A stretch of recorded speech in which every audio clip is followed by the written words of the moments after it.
देखो तो हम लोग जो भी अभी तक क्वेश्चन कर रहे थे वो हम लोग कर रहे थे मोशन इन वन डिमेंशन, इसको हम बोलते हैं मोशन इन स्ट्रेट लाइन। और वो आपका मोशन हो रहा था इन हॉरिजेंटल डायरेक्शन। हॉरिजेंटल का मतलब ये हुआ कि हम रास्ते पे चल रहे थे, स्ट्रेट रास्ते पे।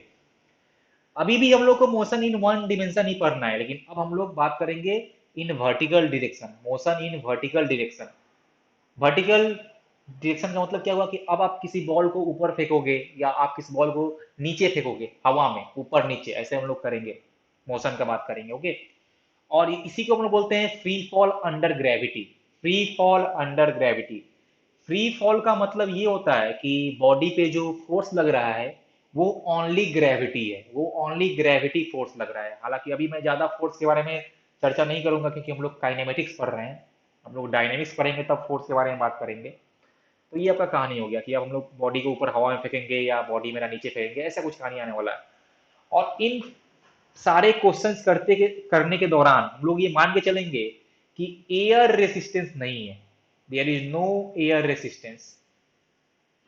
हवा का कोई भी रेसिस्टेंस नहीं है, हालांकि होता है, हम लोग यहाँ पे मान के चलते हैं जीरो। ठीक है, चलो अच्छी बात है।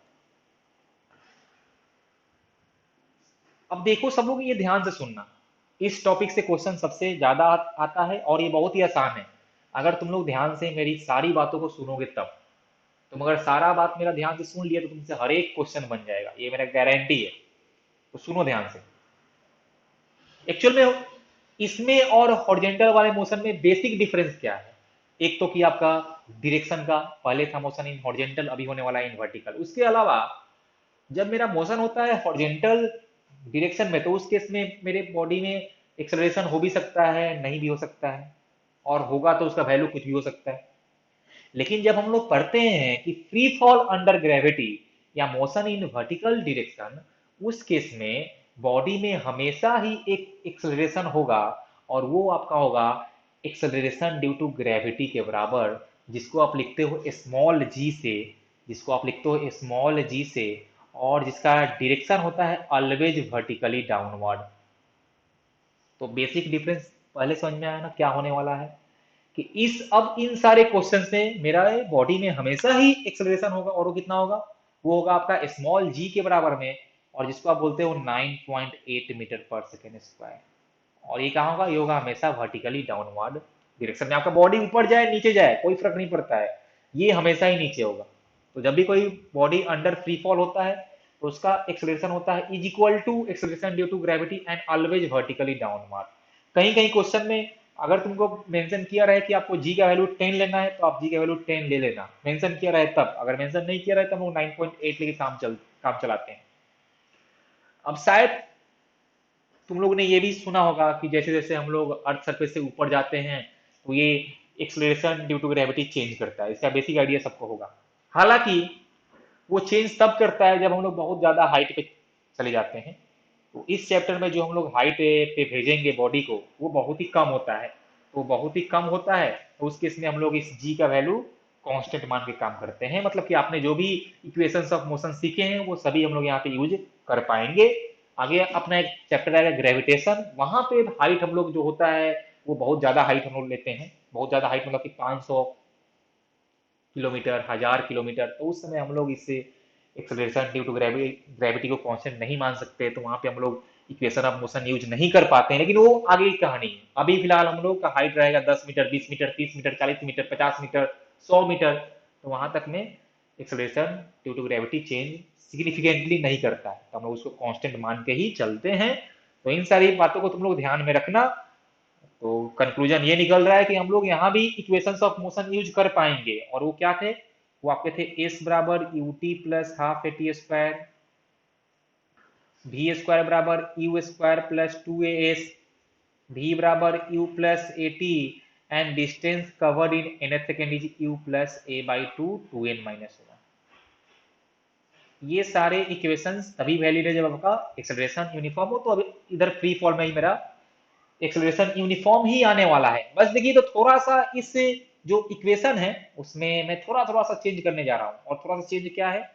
तो पहला चेंज क्या है कि अब जहां भी एक्सेलरेशन आएगा, अब जहां भी हमको एक एक्सेलरेशन दिख जाएगा इन फ्री फॉल, हम लोग वहां पे अब लिख देंगे जी, स्मॉल जी। क्योंकि उन सारे बॉडी में एक्सेलरेशन होने वाला है, एक्सेलरेशन ड्यू टू ग्रेविटी। पक्का ना, सबको ध्यान में रहेगा? हाँ बिल्कुल सर, याद रहेगा। उसके अलावा जो आपका एस क्या था, एस था आपका डिस्प्लेसमेंट। तो अभी भी एस आपका डिस्प्लेसमेंट ही है, लेकिन अब जो हम बात करेंगे वो हम बात करेंगे हाइट के टर्म में।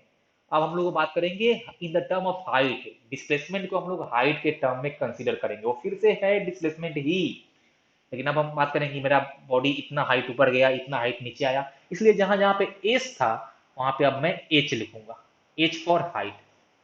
बाकी सब आपको सेम लिखना है, यू, टी, भी, वो सब आपको सेम रखना है। बस जहां जहां पे ए है वहां पे आपको जी लिखना है, और जहां जहां पे एस है वहां पे आपको एच लिखना है। और एच क्या है? एच है फॉर हाइट।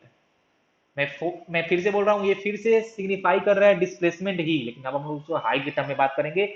और हाइट आपको क्या लेना है? दिस इज हाइट राइज और fall. This is height rise और फॉल, कि मेरा बॉडी इतना हाइट ऊपर गया तो राइज हो जाएगा, मेरा बॉडी इतना हाइट नीचे आया तो आपका फॉल हो जाएगा। वो समझ में आ रहा है ना? ओके, अच्छी बात है।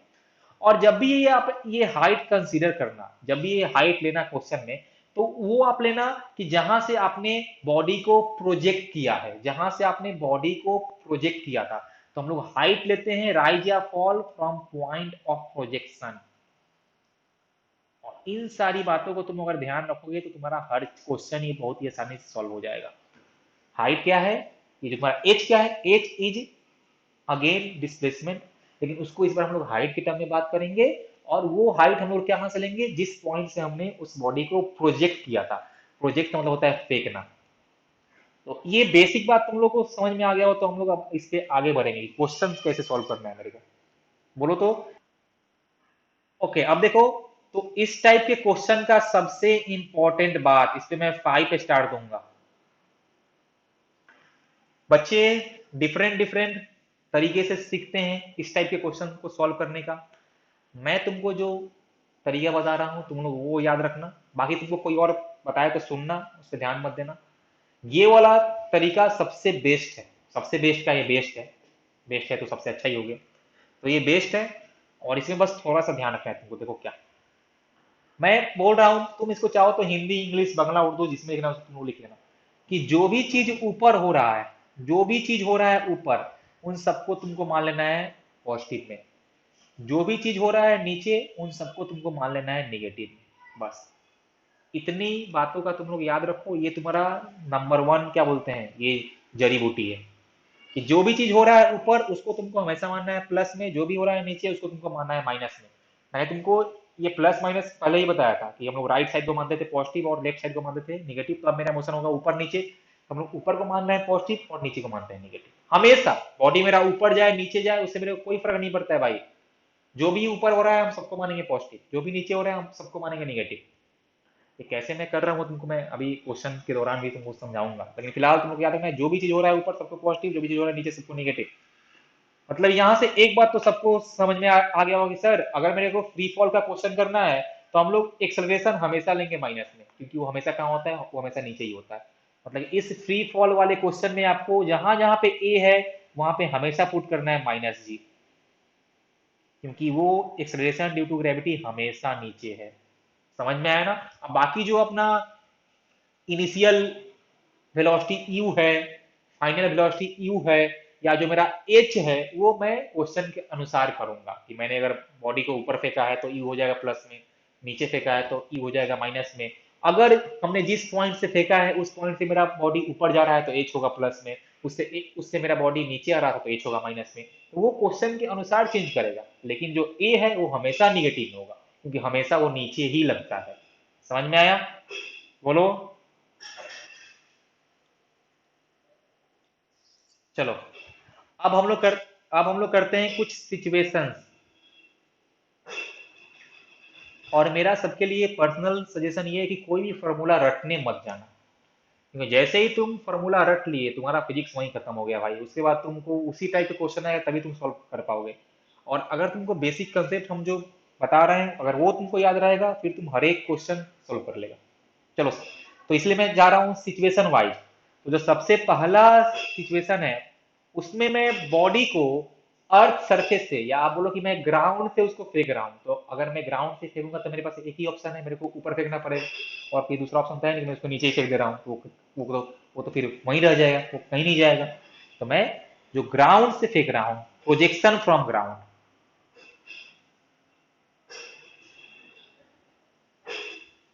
और ये कहाँ आने वाला है, यहाँ ये आपका आने वाला है अपवर्ड। ओके, तो मैंने इस ग्राउंड से एक बॉल को, बॉल के मास से मेरे को कोई फर्क नहीं पड़ता है, मतलब इस अभी अपने काइनेमेटिक्स वाले चैप्टर में मास वगैरह कुछ भी दिया रहा है, कोई फर्क नहीं पड़ता है भाई। ठीक है ना, मास ऑफ द बॉडी से मेरे कोई मतलब ही नहीं है।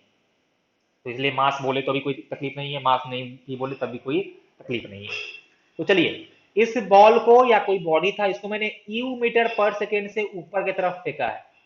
इसको मैंने यू मीटर पर सेकेंड से ऊपर की तरफ फेंका है, वर्टिकली अपवर्ड। ओके, अब तुम लोग सोचो क्या होता है जब तुम कोई पत्थर फेंकते हो हवा में, तो ये पत्थर ऊपर जाता है, ऊपर जाता है, ऊपर जाता है, ऊपर जाता है, फिर ये मैक्सिमम हाइट के बाद वापस नीचे आता है। ये होता है मोशन इसका। अगर हवा हुआ ना रहे तो ये अपने पाथ से डिफ्लेक्ट भी नहीं होता है, वो सीधा जाता है और सीधे आता है। तो हम लोग अभी वही बात कर रहे हैं कि हवा नहीं है, सीधा जाएगा सीधा आएगा। ओके, तो सिंपल सी कहानी है कि पहले ये कुछ मैक्सिमम हाइट तक जाता है, फिर नीचे आता है। मैक्सिमम हाइट तक जाएगा फिर नीचे आएगा। ओके, मैक्सिमम हाइट तक जाएगा नीचे आएगा। अब सब लोग ये सोच रहे होंगे कि सर मैंने इसको स्टार्टिंग वाला वेलोसिटी दिया है ऊपर की तरफ, लेकिन इसमें जो एक्सेलरेशन हो रहा है वो हो रहा है नीचे की तरफ, मतलब कि इसमें पक्का हो रहा होगा रिटार्डेशन। हाँ बिल्कुल, इसमें हो रहा है रिटार्डेशन, क्योंकि इसका एक्सेलरेशन है नीचे, इसका इनिशियल वेलोसिटी था ऊपर। तो होता क्या है, सोचो जरा, कि जैसे ही हम इस बॉल को ऊपर फेंकेंगे तो इसका स्पीड घटते जाता है, घटते जाएगा, घटते जाएगा, फिर एक पॉइंट पे आके हो जाएगा स्पीड जीरो। और वो पॉइंट आपका ये है मैक्सिमम हाइट। मतलब जैसे ही वो अपने मैक्सिमम हाइट पे जाता है उसका स्पीड हो जाता है जीरो। अब क्या मेरा बॉल वहीं पे रुक जाता है? नहीं, वो वापस नीचे नीचे आता है। क्यों? क्योंकि अब उसमें नीचे की तरफ फिर से एक्सेलरेशन ड्यू टू ग्रेविटी लग ही रहा है, तो अब वो उसको नीचे की तरफ लेके आएगा, मतलब अब उसमें होगा एक्सेलरेशन। तो अप टू मैक्सिमम हाइट उसमें होता है रिटार्डेशन, और मैक्सिमम हाइट के बाद उसमें होता है एक्सेलरेशन। तो इस मैक्सिमम हाइट पे जाके, चलो मैं इसको मानता हूँ मैक्सिमम हाइट, इसको मैं लिखा हूँ एच मैक्स। ये मैक्सिमम हाइट पे जाके बॉल आपका रेस्ट में आ जाएगा, लेकिन वो रुकता नहीं है, वो फिर नीचे आता है, वो फिर नीचे आता है, वो फिर नीचे आएगा, वो फिर नीचे आएगा, और कुछ समय बाद वो आके ग्राउंड को स्ट्राइक करेगा। वो कुछ समय बाद आके ग्राउंड को स्ट्राइक करेगा। तो at h max, maximum height पे उसका स्पीड कितना है सबको पता चल गया, जीरो। यहाँ पे उसका स्पीड हो जाएगा जीरो। वो जब ग्राउंड को स्ट्राइक कर रहा होगा तब उसका कुछ स्पीड होगा, तब उसका कुछ वेलोसिटी होगा, वो हमको पता नहीं, हम लोग फाइंड कर लेंगे आसानी से। चलो अच्छी बात है। अब ये देखो यहाँ पे सिचुएशंस या सवाल क्या क्या उठ सकता है कि कितना समय उसको लगा मैक्सिमम हाइट तक पहुंचने में। तो मैंने बोला कि T1 टाइम उसको लगा है मैक्सिमम हाइट तक पहुंचने में, और t बराबर जीरो पे हम उसको फेंके थे, और T1 टाइम उसको लगा है मैक्सिमम हाइट तक पहुंचने में। और मैं बोल रहा हूं कि आफ्टर टाइम T2 वो फिर से ग्राउंड को स्ट्राइक कर गया है।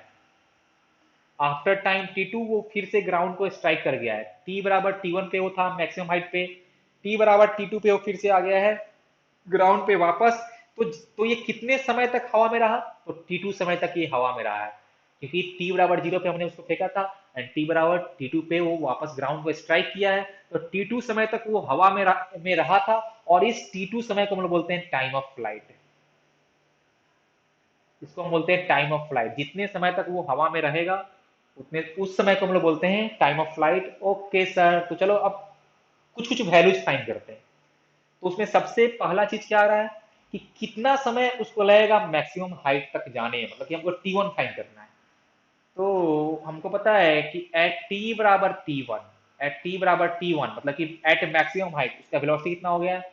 उसका वेलोसिटी हो गया है जीरो। तो देखो हम उसको यू स्पीड से फेंके थे, हमको भी पता है, हमको टी फाइंड करना है, हमको इसका एक्सेलरेशन पता है, तो हम लोग यूज करेंगे भी बराबर यू प्लस ए टी। हम लोग यूज करेंगे भी बराबर u plus a T. Okay sir, अब एट मैक्सिमम हाइट उसका भी हो गया है जीरो, तो मैंने कर दिया पुट जीरो। अब यू, यू कहाँ था? ऊपर की तरफ। हमने उसको कहाँ फेंका है? हमने उसको फेंका है अपवर्ड डायरेक्शन में, तो वो हम लेंगे प्लस में।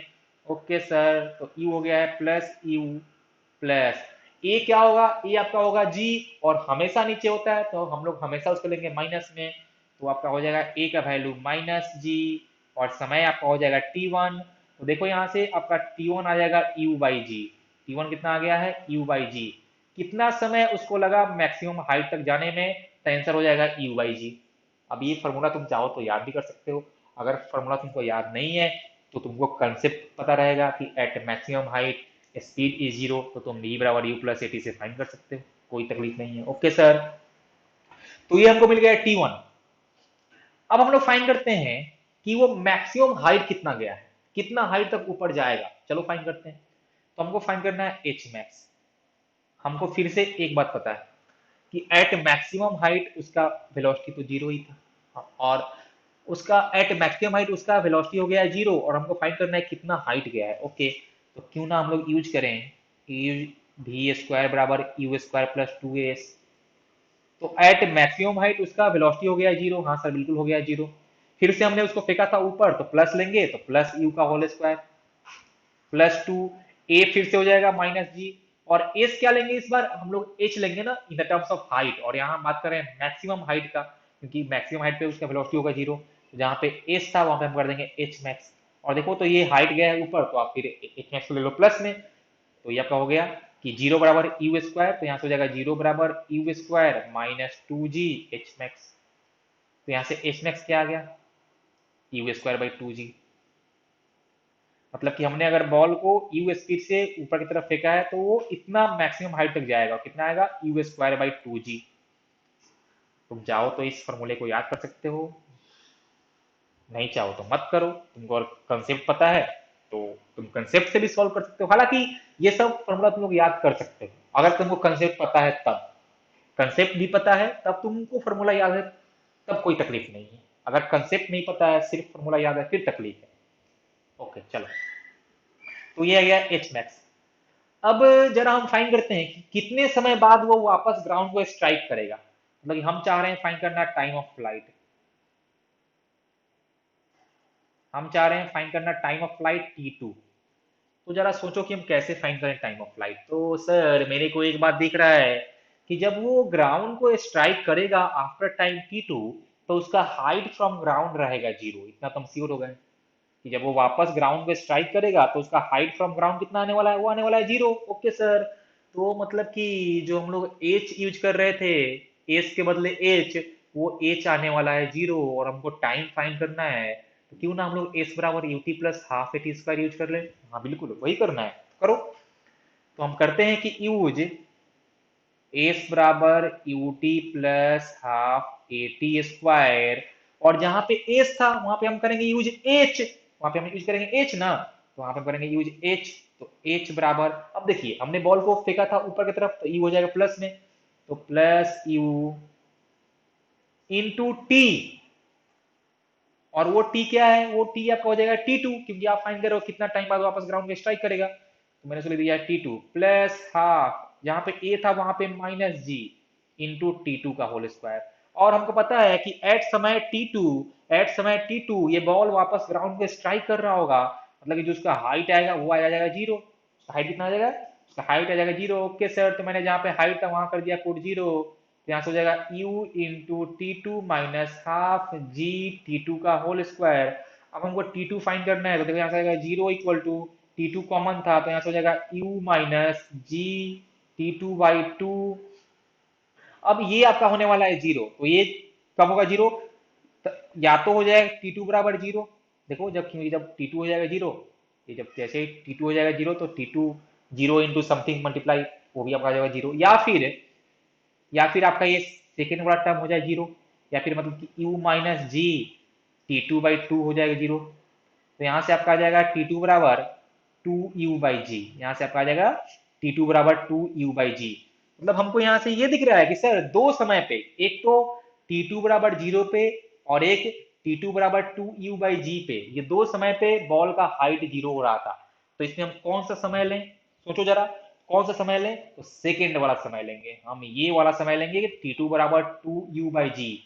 क्योंकि जो तुम्हारा एक वैल्यू आया है ना T2 बराबर जीरो, वो वही टाइम आया है जब आप बॉल को ऊपर की तरफ फेंक रहे थे, क्योंकि हमने मोशन को तभी स्टडी करना स्टार्ट किया था। तो वो आपका तो वो हो गया समय बराबर जीरो, तभी तो आपका बॉल ग्राउंड पे ही था ना, तो इसलिए वो हाइट आ गया है जीरो उस समय पे। तो एक समय जो आपका आया है T2 बराबर जीरो, वो टाइम आया है जब हम बॉल को फेंक रहे हैं वो जस्ट हम बॉल को फेंक रहे होंगे, और जो सेकंड समय आया है वो है जो बॉल वापस स्ट्राइक कर रहा होगा। तो हम लोग 2u/g लेंगे। हम क्या लेंगे? 2u/g। तो आफ्टर 2u/g बॉल वापस ग्राउंड को स्ट्राइक करेगा। अब सब लोग एक बार ध्यान से देखो तो, कि T1 का वैल्यू आया था u/g, और T2 का वैल्यू आया है 2u/g, मतलब कि T2 is twice of T1। T2 is twice of T1। और T1 क्या था कि कितना टाइम उसको लगा था मैक्सिमम हाइट तक जाने में, कितना हाइट उसको लगा था मैक्सिमम हाइट तक जाने में। और आपका T2 क्या है कि कितना समय बाद वो वापस ग्राउंड को स्ट्राइक कर रहा होगा, कितना समय बाद वो वापस ग्राउंड को स्ट्राइक कर रहा होगा। ओके सर, मतलब कि उसको मैक्सिमम हाइट तक जाने में लगा है समय T1, और मैक्सिमम हाइट से वापस ग्राउंड तक आने में समय कितना लगा होगा? T2 - T1। सब लोग ध्यान से सोचो, उसको मैक्सिमम हाइट तक जाने में लगा है T1, और उसको ग्राउंड से वापस, सॉरी सॉरी सॉरी, मैं फिर से बोल रहा हूँ, उस बॉल को मैक्सिमम हाइट तक जाने में समय लगा है T1, और मैक्सिमम हाइट से ग्राउंड तक आने में समय लगा है T2 - T1। तो आप अगर T2 - T1 फाइंड करो, देखो आप अगर T2 - T1 फाइंड करोगे ना, तो वो आपका T1 के ही आ जाएगा बराबर, वो आपका T1 के बराबर ही आएगा। सब लोग चेक करो, क्योंकि आपका T2 है ट्वाइस ऑफ T1। तो यहां से हमने क्या देखा कि T1 बराबर T2 - T1, मतलब कि जितना टाइम उसको लगेगा ग्राउंड से मैक्सिमम हाइट तक जाने में, उतना ही टाइम उसको लगेगा मैक्सिमम हाइट से फिर से ग्राउंड तक आने में। तो इसको हम लोग बोलते हैं ना कि टाइम ऑफ एसेंट बराबर टाइम ऑफ डिसेंट। और ये सब बात अब तुम लोग याद रखना, टाइम ऑफ एसेंट बराबर टाइम ऑफ डिसेंट। जितना टाइम उसको लगेगा ग्राउंड से मैक्सिमम हाइट तक जाने में, उतना ही टाइम उसको लगेगा मैक्सिमम हाइट से ग्राउंड तक आने में। सबको ये बातें समझ में आया कि नहीं आया? जल्दी बोलो तो एक बार। तो ये हुआ तुम्हारा कंसेप्ट, ये तुम्हारा हुआ कंसेप्ट के साथ मैं तुमको बता रहा हूँ। ओके, फाइनल मैं एक बार फिर से बोल दूंगा कि क्या क्या हम लोग सीखे हैं। चलो, तो ये हमने फाइंड कर लिया कि कितना टाइम बाद मेरा बॉल ग्राउंड पे स्ट्राइक करेगा, कितना टाइम उसको लगेगा मैक्सिमम हाइट तक जाने पे, उसका मैक्सिमम हाइट क्या होगा, ये सब हमने फाइंड कर लिया। अब एक चीज और फाइंड करते हैं कि हमने इस बॉल को ग्राउंड से यू स्पीड से फेंका था। तो मैं तुमसे पूछना चाह रहा हूं कि वापस जब ये ग्राउंड को हिट कर रहा होगा, या जब वो ग्राउंड को स्ट्राइक करेगा ना, तो वो कितने स्पीड से स्ट्राइक करेगा? आपको भी बताना है कितने स्पीड से स्ट्राइक कर रहा है। मेरा सवाल ये है कि हमने उसको फेंका था यू स्पीड से, और वो वापस वो ग्राउंड को कितने स्पीड से स्ट्राइक करेगा। ओके सर, तो मेरे को एक बार तो फिर पता है कि जब उसको हमने ग्राउंड से फेंका था और वो ग्राउंड को ही स्ट्राइक कर रहा होगा, फिर तो उसका क्या हो जाएगा? उसका एस हो जाएगा 0। एस बोले तो डिस्प्लेसमेंट, जो कि हम लोग इस बार हाइट के टर्म में बात कर रहे थे, तो वो भी हो जाएगा 0। मतलब क्यों ना हम लोग यूज करें वी स्क्वायर बराबर यू स्क्वायर प्लस 2s, और जहां पे एस था वहां हम करेंगे पुट एच, और एच आपका हो जाएगा 0, क्योंकि जब वो बॉल ग्राउंड को स्ट्राइक कर रहा है तब तो उसका हाइट 0 ही है ना, मतलब कि उसका डिस्प्लेसमेंट 0 है। ओके सर, तो देखो ध्यान से, तो हमको फाइंड करना था वी स्क्वायर, हमको फाइंड करना था वी, हो जाएगा वी स्क्वायर बराबर यू स्क्वायर एंड प्लस 2, ए तो हो जाएगा फिर से आपका माइनस जी, और एच आपका हो गया 0। मतलब यहाँ से सबको क्या दिख रहा है कि v इक्वल टू यू, सबको दिख रहा है क्या v इक्वल टू यू? देखो तो, इसका मतलब क्या हुआ कि हमने बॉल को जितने स्पीड से ऊपर की तरफ फेंका था, वो बॉल ग्राउंड को उतना ही स्पीड से स्ट्राइक करेगा। समझ में आया कि नहीं आया? मतलब कि striking speed is equal to throwing speed. बोलो जल्दी से, समझे कि नहीं समझे? बोलो। मतलब कि हम अगर उस बॉल को 10 मीटर पर सेकंड से ऊपर की तरफ फेंकेंगे, तो वापस वो ग्राउंड को 10 मीटर पर सेकंड से ही स्ट्राइक करेगा। समझे? ओके, सब लोग समझ गया। अब मैं फाइनल जो यहाँ से अपना कंक्लूजन निकलाना है वो मैं एक बार लिखता हूँ फाइनली यहाँ पे, और फिर मैं मेन मुद्दे पे आऊंगा। मैंने इस बॉल को यू स्पीड से ऊपर की तरफ फेंका, ये कुछ मैक्सिमम हाइट गया, ये वापस ग्राउंड को स्ट्राइक किया। मैंने इसको यू स्पीड से फेंका था, ये ग्राउंड को वी स्पीड से स्ट्राइक कर रहा है।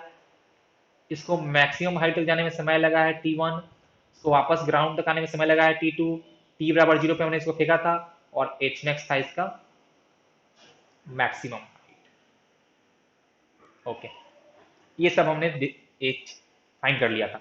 और एच मैक्स कितना आया था, u square by 2g। T one आया था u by g. T two आया था आपका 2u/g। और आपका भी आया था इक्वल टू यू। ओके, ये तो हमने कुछ कहानी सीख लिया।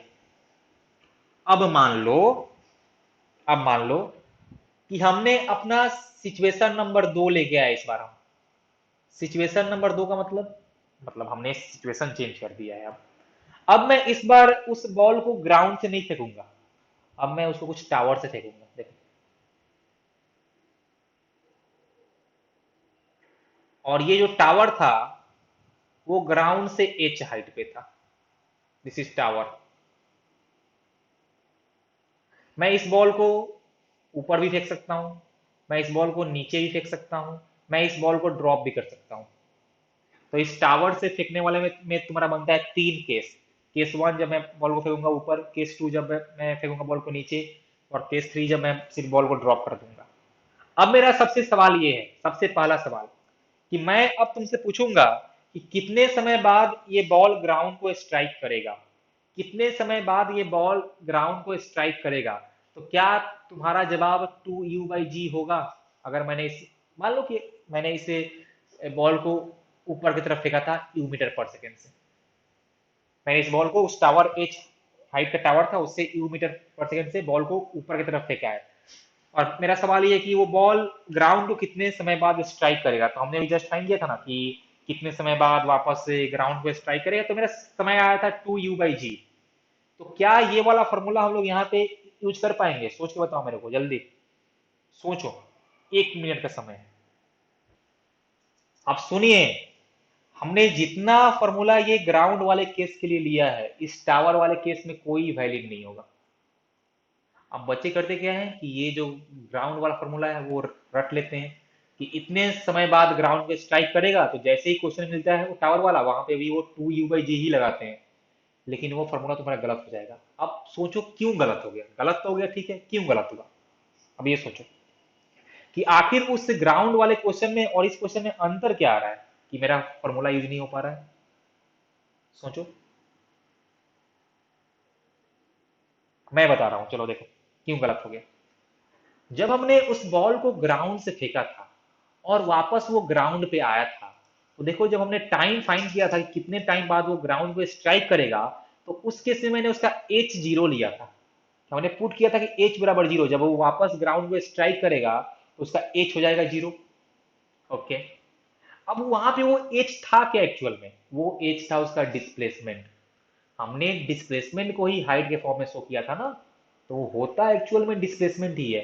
तो आप जब ग्राउंड से फेंके थे और वापस ग्राउंड को ही स्ट्राइक कर गया था, तो उसका बॉल का डिस्प्लेसमेंट हो गया था जीरो। लेकिन इस केस में हम उसको फेंके हैं उस टावर से, और जब वो ग्राउंड को हीट करेगा तो वो कुछ ऐसा है, देखो वो कुछ ऐसा आएगा कि अभी ये ग्राउंड को वो स्ट्राइक कर रहा है। तो इस केस में बॉल का डिस्प्लेसमेंट जीरो नहीं है।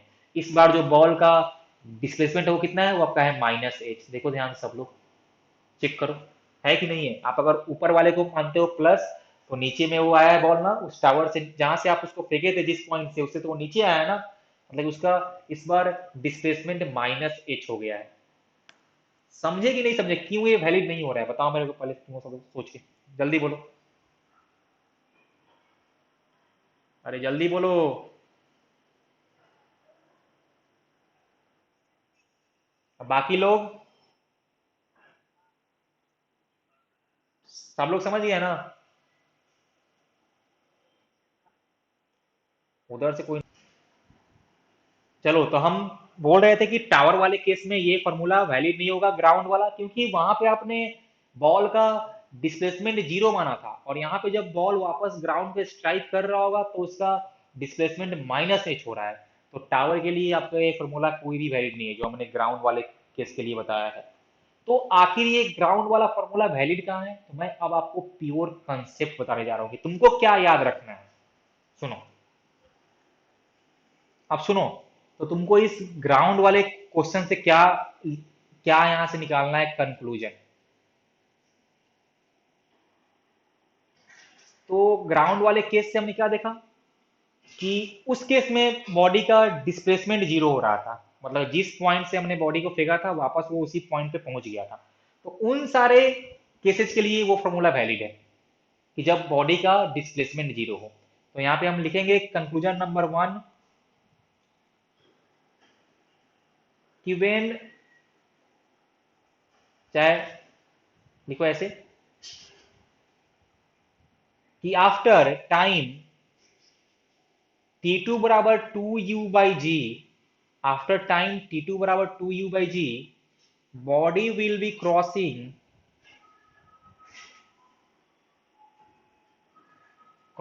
It's points of projection. अब ये हमेशा वैलिड है कि कि समय बराबर 2U/g के बाद हमने जिस पॉइंट से बॉडी को फेंका था वो उसी पॉइंट को क्रॉस कर रहा था, क्योंकि ग्राउंड वाले केस में जब हमने ये फॉर्मूला निकाला तो हमने वहां पे माना था कि बॉडी का डिस्प्लेसमेंट जीरो हो गया है। तो जिस केस में भी डिस्प्लेसमेंट जीरो होगा उस केस के लिए ये ग्राउंड वाला फॉर्मूला वैलिड है। समझ में आया ना? ओके।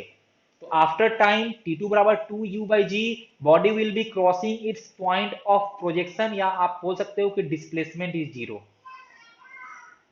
और ये तुम लोग याद रखना, displacement of the body is zero. ये हुआ पहला पॉइंट। दूसरा पॉइंट,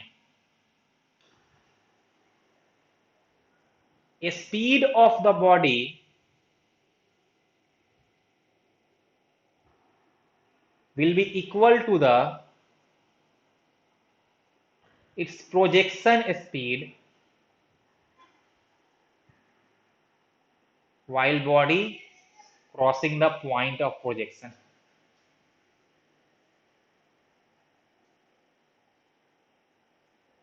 मतलब कि जो हमने तुमको फाइंड किया था ना कि अगर मैं ग्राउंड से एक बॉडी को यू स्पीड से ऊपर फेंकूं तो वापस वो ग्राउंड को उतना ही स्पीड से स्ट्राइक करता है, तो हमने कब फिर से फाइंड किया था? जब उस बॉडी का डिस्प्लेसमेंट जीरो हो गया था। समझ में आया ना?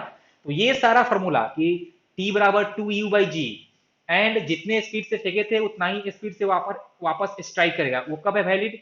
जब डिस्प्लेसमेंट जीरो हो। मतलब ये फॉर्मूला हम लोग टावर वाले केस में भी अप्लाई कर सकते हैं, लेकिन कब, मैं तुमको अब वो जा रहा हूं बताने कि कब टावर वाले केस में हम लोग वो चीज अप्लाई कर सकते हैं। देखो ध्यान से, मान लो कि जो मेरा टावर था वो ग्राउंड से h हाइट ऊपर था और मैंने इससे बॉल को u मीटर पर सेकेंड से ऊपर की तरफ थ्रो किया है। तो इसका मोशन कैसा होगा? ये पहले जाएगा ऊपर और फिर ग्राउंड को स्ट्राइक करेगा। अब मैं तुमसे पूछूं कि ये बॉल कितने समय बाद ग्राउंड को स्ट्राइक करेगा, कितने समय बाद वो ग्राउंड को स्ट्राइक करेगा? तो T ground equal to 2U/g। अब आप ये यूज नहीं कर सकते हो क्योंकि इस केस में जब वो बॉल ग्राउंड पे स्ट्राइक करेगा तो उसका डिस्प्लेसमेंट जीरो नहीं हो रहा है, तो यहाँ पे तो आप ये यूज नहीं कर सकते हो। वहां पे क्या करना हो मैं तुमको बताऊंगा अभी। लेकिन अगर मैं तुमसे पूछूं कि after what time ball will be crossing the tower again, कितने समय बाद वो बॉल फिर से टावर को क्रॉस कर रहा होगा? मतलब कि अगर आप इसको मानते हो टी बराबर जीरो और इसको मानते हो टी बराबर T0, कि वापस जब बॉल उस टावर को क्रॉस कर रहा होगा, तो ये जो वैल्यू ऑफ T0 है ना वो आपका आ जाएगा 2U/g। अब समझ में आया कि ये 2U/g हमको कहाँ यूज करना है? जब बॉडी का डिस्प्लेसमेंट जीरो हो, या इन सिंपल लैंग्वेज जिस पॉइंट से हमने उसको फेंका था उसी पॉइंट से वो 2U/g टाइम बाद आफ्टर क्रॉस कर रहा होगा। बोलो जल्दी से, समझ में आया कि नहीं आया? बाकी लोग को सबको समझ में आना चाहिए, पक्का ना? हाँ।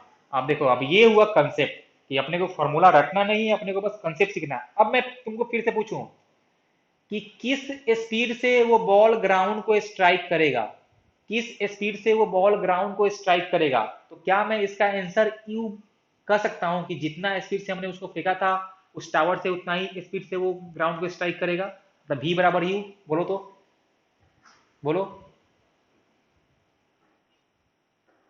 बाकी लोग, बाकी लोग बोलो कि क्या मैं ऐसा बोल सकता हूँ कि हमने अगर उस बॉल को टावर से यू स्पीड से ऊपर ऊपर की तरफ फेंका था तो वो फिर से ग्राउंड को यू स्पीड से ही स्ट्राइक करेगा। ऐसा हम बोल सकते हैं कि नहीं बोल सकते? तुम लोग ये बताओ। इसका आंसर होगा नो। आप नहीं कह सकते हो कि ये जो मेरा बॉल था वो ग्राउंड को यू स्पीड से स्ट्राइक करेगा, क्योंकि फिर से मैंने क्या बोला था कि ये तभी वैलिड है when displacement of body is zero. तो आप फिर से ये नहीं बोल सकते हो कि वो जो बॉल था वो ग्राउंड को यू स्पीड से स्ट्राइक करेगा। लेकिन मैं तुमसे अगर पूछूं कि उस बॉल का स्पीड क्या होगा जब वो वापस टावर को क्रॉस कर रहा होगा, उस बॉल का स्पीड क्या होगा जब वो वापस टावर को क्रॉस कर रहा होगा, तो क्या इस पर मैं भी नॉट बराबर यू लिख सकता हूं? बताओ तो अब, कि जब वो बॉल उस टावर को फिर से क्रॉस कर रहा होगा क्या उस समय उसका स्पीड में यू लिख सकता हूं या नहीं लिख सकता हूं? अब बताओ। हाँ, अब लिख सकते हैं। ये सही है, क्योंकि मैंने जो तुमको दो बात बताया है मैं फिर से बोल रहा हूं कि जब उसका डिस्प्लेसमेंट जीरो होगा वो तब समय आपका होने वाला है 2u/g, और जब वो सेम पॉइंट को क्रॉस कर रहा होगा या फिर से वही जब उसका डिस्प्लेसमेंट जीरो होगा तो फिर से जितना स्पीड से हमने उसको फेंका था उसका स्पीड फिर से उतना ही आने वाला है। तो अब तुम इन सारी बातों को याद रखना कि जिस पॉइंट से फेंके थे उसी पॉइंट को क्रॉस करेगा आफ्टर समय 2u/g, जिस पॉइंट से फेंके थे उसी पॉइंट पे को जब क्रॉस कर रहा तो उसका स्पीड हो जाएगा u। ओके। और ग्राउंड वाले केस में हमने उसको, ये जो आपका दो कंडीशन है वो वैलिड हो रहा था। समझ में आया क्या? अब मान लो कि मैं तुमसे अगर पूछता कि what is the maximum height attend by the ball, maximum height, ये टावर से कितना मैक्सिमम हाइट जाएगा, तो यहां पे तुम u² by 2g यूज कर सकते हो, क्योंकि वहां जो मैंने कंडीशन फाइंड किया था उसमें मैंने स्पीड जीरो पुट किया था, मैंने डिस्प्लेसमेंट जीरो पुट नहीं किया था। तो अभी भी जब वो अपने मैक्सिमम हाइट पे होगा तो उसका स्पीड जीरो ही होगा, तो एच मैक्स बराबर u² by 2g is valid. But वो टाइम ऑफ फ्लाइट वाला और कितने स्पीड से ग्राउंड को स्ट्राइक करेगा वो वैलिड नहीं होगा। और वो कब वैलिड है ये तुम लोग को समझ में आना चाहिए कि जब डिस्प्लेसमेंट जीरो होगा। मैं बार बार इसलिए बोल रहा हूँ क्योंकि ये बहुत ही इंपॉर्टेंट है, और तुमको अगर ये पता रहेगा तो तुम क्वेश्चन बहुत ही आसानी से सॉल्व कर सकते हो। तो अब सवाल ये उठता है कि अब हम कैसे बताएंगे कि कितना समय बाद वो बॉल ग्राउंड को स्ट्राइक करेगा? तो कोई तकलीफ की बात नहीं, मैं तुमको अब जा रहा हूँ वो बताने। तो नेक्स्ट टॉपिक की प्रोजेक्शन फ्रॉम टावर। तो इसमें तीन केस बन सकता है। केस नंबर वन में मैंने बॉल को ऊपर की तरफ फेंका है, उसको जो इनिशियल वेलोसिटी था वो मैंने दिया है इन अपवर्ड डायरेक्शन, और जिस टावर से थ्रो किया था उसका हाइट ग्राउंड से एच था। सेकेंड केस में मैंने इस बॉल को टावर से नीचे की तरफ थ्रो किया है विथ स्पीड यू मीटर पर सेकेंड, फिर से जो टावर का हाइट था वो एच था। और थर्ड केस में मैंने इस टावर से बॉल को ड्रॉप कर दिया है। तो बॉल को ड्रॉप करने का मतलब क्या होता है? u बराबर जीरो। तो ये तीन केस आपका बन सकता है। Okay sir. अब जो मैंने तुमको बताया था जो भी हो रहा है नीचे सबको माइनस में, जो भी हो रहा है ऊपर सबको प्लस में, तो हमको फाइंड करना है कि कितना टाइम बाद, let after time t, let after time t ball strikes the ground.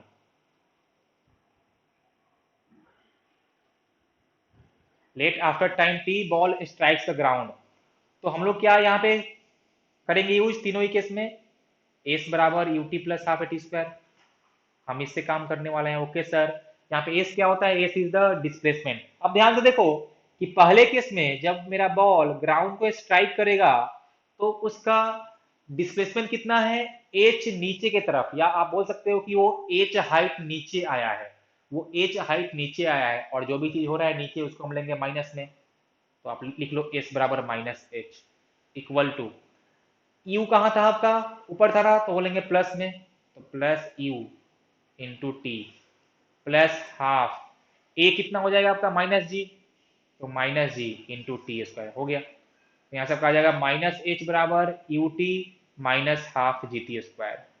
अब बस आपको ये वाला इक्वेशन यूज करना है, वहां पे एच का वैल्यू पुट करना है, यू का वैल्यू पुट करना है, जी का वैल्यू पुट करना है, आपको टी का वैल्यू मिल जाएगा।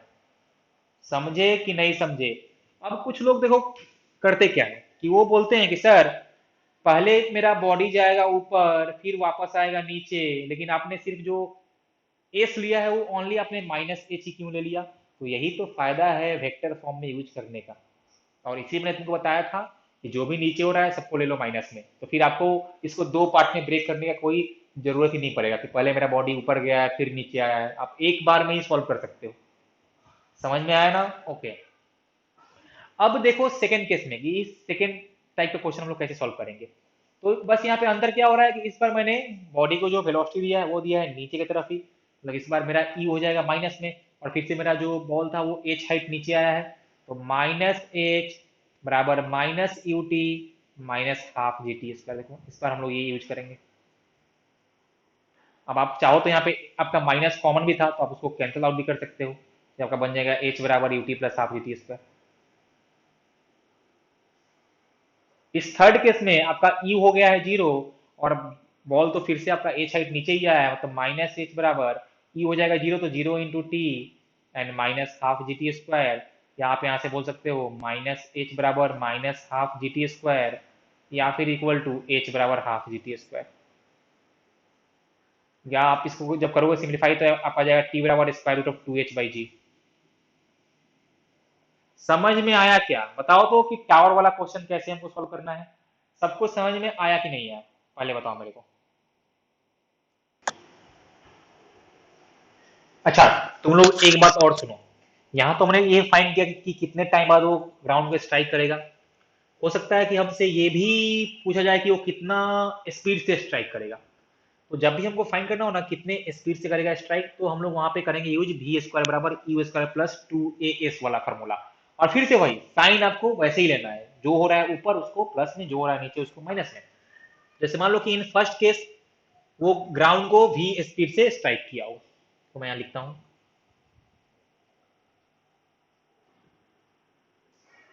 तो फर्स्ट केस में मान लो कि वो वी स्पीड से ग्राउंड को स्ट्राइक किया होगा, तो हम लोग करेंगे यूज वी स्क्वायर बराबर u square plus to A S. Okay, तो यहाँ पे आ जाएगा वी स्क्वायर इक्वल टू, अब यू कहाँ था, यू आपका था ऊपर तो होगा प्लस में, तो प्लस का स्क्वायर तो प्लस ही आने वाला है, था यू स्क्वायर प्लस टू, ए तो आपका हो जाएगा माइनस जी, और एस क्या हो जाएगा आपका, एस हो जाएगा माइनस एच के बराबर, क्योंकि वो नीचे ही आया है ना ग्राउंड को स्ट्राइक किया, तो हो जाएगा आपका माइनस एच। तो देखो यहाँ से आ जाएगा वी स्क्वायर बराबर u square plus to g H. आप यहाँ से फाइंड कर सकते हो कि कितने स्पीड से वो ग्राउंड को स्ट्राइक करेगा। सेकेंड केस में क्या हुआ देखो, फिर से वही करेंगे यूज वी स्क्वायर बराबर u square plus to S.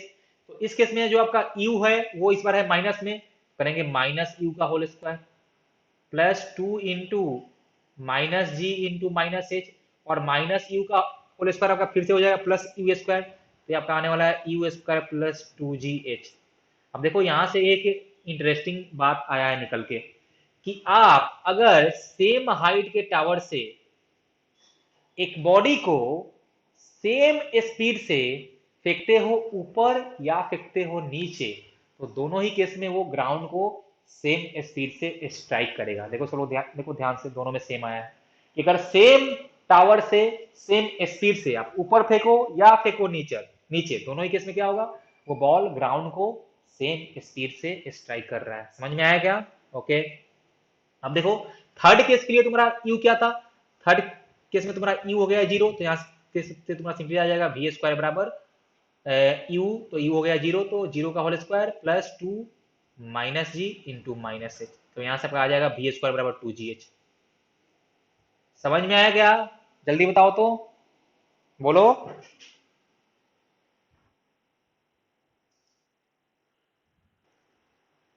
देखो मैंने ये क्वेश्चन लिया है एकदम बेसिक फॉर एकदम बेसिक जीरो लेवल का, कि मैंने एक बॉल है उसको ग्राउंड से फेंका है ऊपर की तरफ 19.6 मीटर पर सेकेंड से, और वैल्यू ऑफ जी मैंने क्वेश्चन में मेंशन नहीं किया तो मैं 9.8 लूंगा, जी इक्वल टू 9.8 मीटर पर सेकेंड स्क्वायर। और पूछा मेरे से क्या है सबसे पहला क्वेश्चन कि फाइंड मैक्सिमम हाइट, तो हमको पता है कि मैक्सिमम हाइट क्या होता है, बताओ सब लोग, यू स्क्वायर बाई टू जी। होता है ना, यू स्क्वायर बाई 2g। तो यहाँ पे यू कितना था 19.6, तो 19.6 का होल स्क्वायर बाई 2 इंटू जी, और जी कितना आने वाला है 9.8। तो यहाँ पर हो जाएगा 19.6 इंटू 19.6 डिवाइडेड बाई 19.6, ये आपका आएगा 19.6 metre. So this is the maximum height attained by the ball। Second question मेरे से पूछा है T1, और T1 क्या था कि time taken to reach maximum height. तो T1 आपका था U बाई जी ना, सबको अगर याद हो तो U बाई जी। तो U कितना है 19.6 डिवाइडेड बाई G कितना है, G आपका हो जाएगा 9.8, तो आपका आ जाएगा 2 सेकेंड्स। उसके बाद हमको फाइंड करना था T3 सॉरी T2। T2 मतलब कि टाइम ऑफ फ्लाइट। तो हमको पता है कि क्या होता है T2, 2U बाई जी या फिर 2 टाइम्स ऑफ T1, तो आपको हो जाएगा 4 सेकेंड्स। समझ में आया ना। अब मान लो पूछता आपसे कि ये बॉल वापस ग्राउंड को कितने वापस बॉल ये ग्राउंड को कितने स्पीड से स्ट्राइक करेगा, तो कितने स्पीड से करेगा स्ट्राइक, तो जितने स्पीड से मैंने इसको फेंका था 19.6 मीटर पर सेकेंड। ये आपका हो गया स्पीड, ये आपका शो कर रहा है स्पीड। आपसे अगर वेलोसिटी पूछता तो हम लिखते हैं -19.6 मीटर पर सेकेंड। माइनस हम क्यों लिखे हैं, क्योंकि जब वो ग्राउंड पे स्ट्राइक कर रहा होगा तो उसका जो डायरेक्शन होगा मोशन का वो होगा नीचे की तरफ। समझ में आया ना। तो आप चाहो तो ये आंसर आप v बराबर यू प्लस ए टी से भी ला सकते हो, v बराबर यू प्लस ए टी से। और यहाँ पे t क्या लेंगे, t लेंगे हम लोग टाइम ऑफ फ्लाइट के बराबर, क्योंकि वो 4 सेकंड के बाद ग्राउंड पे स्ट्राइक कर रहा होगा। तो लिखो तो v इक्वल टू यू, और u कितना था आपका 19.6, और वो था अपवर्ड में, तो हो जाएगा प्लस, तो प्लस 19.6 प्लस जी तो आपका होगा माइनस में, तो माइनस 9.8। और टी कितना आया आपका, टी आया है 4 सेकेंड ना, क्योंकि 4 सेकेंड बाद वो वापस ग्राउंड में स्ट्राइक कर रहा था। तो ये आपका हो जाएगा 19.6 माइनस, देखो ये आपका आ जाएगा 39.2। तो ये सॉल्व करने के बाद माइनस 19.6 ही आएगा। तो आप यहाँ से भी सॉल्व कर सकते हो, ये माइनस साइन बस ये शो कर रहा है, तो उसका जो डायरेक्शन ऑफ मोशन था वो था इन डाउनवर्ड डायरेक्शन। तो ये तो हुआ अपना कुछ नोन बातें, ये हमको पहले से पता था, इनका फॉर्मूला हमको पहले से पता है। अब मान लो वही हमसे पूछता कि व्हाट इज द, इसी क्वेश्चन में, कि height of ball from ground after 3 second, 3 second के बाद जो बॉल का हाइट है वो ग्राउंड से कितना होगा। ठीक है, तो मान लीजिए हम मानते हैं कि 3 सेकेंड बाद कुछ उसका हाइट एच रहा होगा ग्राउंड से, तो हमको यही एच फाइंड करना है। तो हम करेंगे एच बराबर यूज वही ना, एस बराबर u t plus half a t square से, और जहां पे एस था वहां पे एच कर देंगे। तो यू कितना था आपका, देखो तो यू था प्लस 19.6, तो प्लस 19.6 इंटू टी आपका हो गया 3, प्लस हाफ जी आपका हो जाएगा -9.8, एंड इंटू टी का होल स्क्वायर, तो 3 का होल स्क्वायर। तो ये आपका हो जाएगा 19.6 इंटू 3 माइनस ये 4.9 इंटू 9। अब जो भी आपका सॉल्व करने के बाद आएगा वो आपका आंसर हो जाएगा मीटर में, कि this is the height from the ground after 3 second. समझ में आया क्या, बोलो सब लोग, तो जल्दी से बताओ, बोलो। ओके, अब देखो, अच्छा ये कितना आएगा, तो एक बार हम लोग इसको सॉल्व कर लेते हैं। ये मेरे ख्याल से आएगा 58.8 माइनस 4.9 था ना, 4.9 इंटू 9 कितना आएगा, चेक करो तो ये आने वाला है आपका 44.1 मीटर। तो ये आपका आ जाएगा 14.7 ना, चेक करो तो, देखो तो ध्यान देना, शायद 14.7 आएगा, 14.7 मीटर, कि वो आफ्टर 3 सेकेंड ग्राउंड से 14.7 मीटर ऊपर होगा। ठीक है ना भाई, जल्दी बोलो जल्दी बोलो। ओके, अब ये हमको दिया है कि हाइट फ्रॉम ग्राउंड, ये हमको दिया है कि 3 सेकेंड बाद वो इतना हाइट पे होगा ग्राउंड से। अब मेरा एक सवाल है, अगर मान लो इसी क्वेश्चन में पूछता कि distance covered by ball in 3 second, हाँ, अब मान लो तुमसे पूछता कि distance covered by ball in 3 second, तो क्या इसका आंसर 14.7 मीटर होता। सुनो कैसे, यहाँ पे उसका डिस्टेंस 14.7 था, यहाँ पे इसका डिस्टेंस 14.7 नहीं आने वाला है।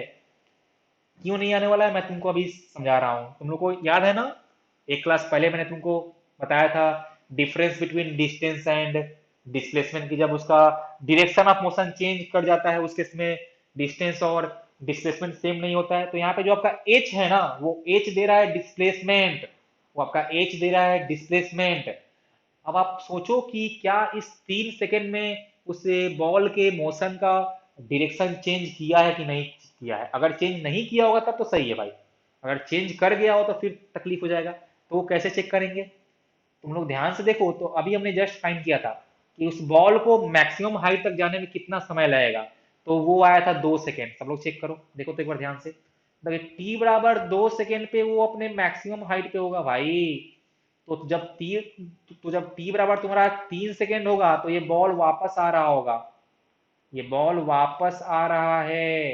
लाइक टी बराबर 3 सेकेंड पे बॉल मेरा कहीं यहाँ पे रहा होगा, देखो ये वापस आ रहा होगा, मतलब कि इसके मोशन का डायरेक्शन चेंज कर गया होगा। तो अभी जो डिस्टेंस आएगा वो डिस्प्लेसमेंट के बराबर नहीं होगा। तो आपने जो 14.7 मीटर फाइंड किया है ना, वो एक्चुअल में ये है, देखो दिस इज 14.7 मीटर। आपने उसका फाइंड किया है displacement, height from the ground, तो वो आपका आया है 14.7। तो डिस्टेंस कितना आएगा देखो ध्यान से। तो डिस्टेंस आपका आ जाएगा कि ये पूरा एच मैक्स है ना, क्योंकि वो पूरा गया होगा एच मैक्स तक। तो एच मैक्स प्लस ये वाला डिस्टेंस, आप इसको अगर मान लो एक्स, तो ये एक्स कितना हुआ देखो, ये हो जाएगा आपका एक्स बराबर एच मैक्स, ये आपका एक्स आने वाला है एच मैक्स माइनस 14.7 मीटर। बोलो, तो यहाँ लिखेंगे हम एच मैक्स -14.7, और ये पूरा आपका आया मीटर में। तो ये कितना आया था एच मैक्स, जहाँ तक हमको याद है 19.6 आया था। तो 19.6 प्लस 19.6 माइनस 14.7 कितना आने वाला है बोलो तो, चेक करो जल्दी से। मेरे ख्याल से ये 24.5 मीटर आने वाला है। हाँ, so this is the distance. समझ में आया? आप बताओ तुम लोग, मैंने क्यों यहाँ पे बोला कि डिस्टेंस, और पक्का ना? हम्म। तो ऐसे ऐसे तुम लोग को क्वेश्चन को करना है प्रोसीड। हालांकि तुम लोग जब खुद से प्रैक्टिस करोगे 2 4 5 10 क्वेश्चन, तो वो कंसेप्ट ऐसे ही अपने आप हो जाता है क्लियर। चलो एक क्वेश्चन करते हैं फाइनली जल्दी से। ये क्वेश्चन है कि हमने एक बॉल को एक टावर से फेंका है, टावर का हाइट 40 मीटर था ग्राउंड से, और बॉल को हमने फेंका है in upward direction with speed 10 metre पर सेकेंड। तो कितना टाइम बाद वो ग्राउंड को स्ट्राइक करेगा, कितना टाइम बाद वो ग्राउंड को स्ट्राइक करेगा, हमको वही फाइंड करना है। तो हम क्या लिखेंगे, सॉल्यूशन। ओके सर, हम यहाँ पे यूज करेंगे एस बराबर u t plus half a t square use. और जहाँ पे एस है वहां पे हम रखेंगे एच ना। और देखो तो जब ये बॉल ग्राउंड पे स्ट्राइक कर रहा होगा, तो वो नीचे की तरफ 40 मीटर आया है, नीचे आया है 40 मीटर, तो आपका एच हो जाएगा -40। तो -40 इक्वल टू, मेरे यहाँ करेंट चला गया, ठीक है। तो मैं अपने फोन को, लैपटॉप, तो जहाँ पे एस था वहां पे हम कर देंगे -40, क्योंकि वो -40 मीटर हाइट नीचे आया है। और यू जहाँ पे था वहां हम कर देंगे +10, क्योंकि उसका यू था इन अपवर्ड डायरेक्शन, हो जाएगा +10। तो +10 इंटू टी प्लस हाफ, और ए की जगह पे देखो हमको बोला है कि जी आपको करना है यूज 10, और वो जी हमेशा होता है नीचे माइनस में, तो -10 एंड इंटू टी स्क्वायर। तो यहाँ से हो जाएगा -40 equal to 10 t -5 t square. 5 common था, कैंसिल लेके, एक कॉमन लेके कैंसिल कर दो, तो यहाँ से हो जाएगा -8 equal to 2 t -t square. इसको सिंप्लीफाई करो तो हो जाएगा t square -2 t -8 equal to 0। अब बस इसको सॉल्व करना है। तो इसको मैं लिख सकता हूँ t square -4 t +2 t -8 equal to 0, देखो तो ठीक है ना। यहाँ से t हो जाएगा कॉमन, तो हो जाएगा t-4, +2 होगा कॉमन, तो t-4 इक्वल टू 0। ये तुम्हारा जाएगा t+2 into t-4 equal to 0। तो यहाँ से t का वैल्यू आएगा -2 एंड टी का वैल्यू आएगा +4, तो टी का वैल्यू तो कभी माइनस में हो नहीं सकता है, तो ये वाला वैल्यू नहीं लेंगे। तो सही आंसर कौन सा होगा? +4, मतलब कि ये जो बॉल था वो ग्राउंड को आफ्टर 4 सेकेंड स्ट्राइक करेगा। समझ में आया? सो 4 second is the answer. Okay, ठीक है। तो अब तुम लोग एक बार घर पे जाके जो भी मैंने आज बात बताया है, खास करके जो फॉर्मूला वगैरह और कैसे मैंने वो फॉर्मूला लाया था, वो तुम लोग एक बार घर पे देख लेना। फिर नेक्स्ट डे इससे हम लोग और भी बहुत सारे क्वेश्चंस करेंगे।